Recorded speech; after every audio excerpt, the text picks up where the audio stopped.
I don't know what else to say. If you keep your money in the bank, listen up. Your savings could be at risk. The banking system is once again under extreme stress. And after last year's banking crisis, the dangers are clearer than ever. Car loans defaulting, credit card debt ballooning, commercial real estate on the brink of collapse. And there aren't just red flags, they are sounds of a financial ticking time bomb. But there is a safe and easy way to protect your financial future with precious metals. Gold. Gold is a biblical currency. Gold is outside the government's reach, safe from economic policies that jeopardize your wealth. Gold allows you to lock in today's values in the face of tomorrow's uncertainty. Don't wait for the next headline, crash, bank run, etc. But do this. Act now. Constant Noble Gold Investments. Today. Safeguard your tomorrow.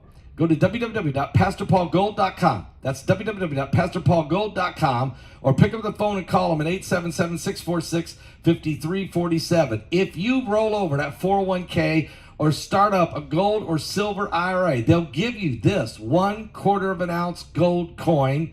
You know how much gold is right now is high, so 1/4 of an ounce, and they'll give it to you for free. Just go right now to www.pastorpaulgold.com. All right, guys. French President Emmanuel Macron has reaffirmed the potential deployment of troops into Ukraine just a day before a crucial summit with Germany, a country firmly against such a proposition. In a joint interview with TF1 and France 2 TV on Thursday, French President Emmanuel Macron reiterated his stance, stating, quote, "We cannot exclude options," in reference to revisiting controversial remarks made in late February. During that time, Macron faced criticism for refusing to dismiss the possibility of Western troop deployment in Ukraine, which drew ire from Russia and elicited a backlash from Macron's NATO allies. The French leader declined to specify how he envisions a potential troop deployment into Ukraine, stressing instead that, quote, "The security of Europe and the security of the French people is at stake here," CNBC reported. In response to the comments, Kremlin spokesperson Dmitry Peskov said, quote, "France is already involved in the conflict in Ukraine and is not adverse to increasing its involvement." This is according to Google-translated remarks reported by Russian state news agency TASS. Macron's recent remarks once more run the risk of alienating him from NATO allies. Back in February, these allies had distanced themselves from the idea of deploying their own national military forces into Ukraine.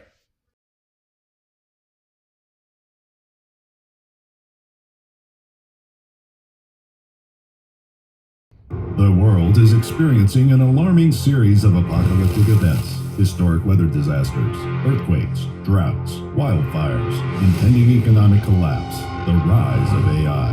In Revelation 9/11, Pastor Paul Begley and Pulitzer-nominated journalist Troy Anderson investigate if these are the true signs of the end times. Is this the final meeting of current events and prophecy referred to in the Bible? Revelation 9/11. Order it on Amazon, Barnes & Noble, and Target.com. Several countries in West and Central Africa are facing internet service outages as multiple operators of subsea cables reported failures. The exact cause of these cable failures on Thursday has not been immediately determined. Seacom, an African subsea cable operator, confirmed the disruption in its West African cable system, leading affected customers to be rerouted to the Google Equiano cable, which Seacom utilizes. The redirection occurs automatically when a route is impacted, Seacom stated via email. Internet disruptions due to cable damage have occurred sporadically in Africa in recent years, The Guardian reported.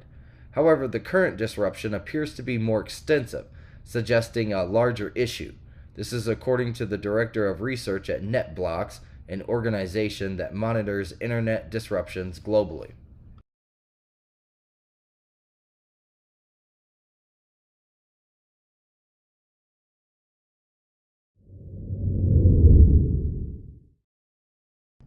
Prosecutors announced on Friday that the Brooklyn commuter who shot a man attacking him on a rush-hour train will not face any charges.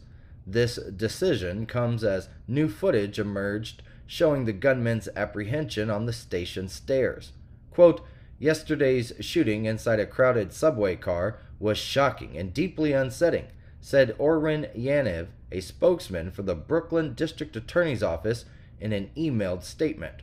Quote, "The investigation into this tragic incident is ongoing, but at this stage, evidence of self-defense precludes us from filing any criminal charges against the shooter," the New York Post reported. The individual identified as Thursday's shooter was confirmed by law enforcement sources and a relative to be 32-year-old father of two Yonis Obeid, and he was released following questioning by authorities on Friday.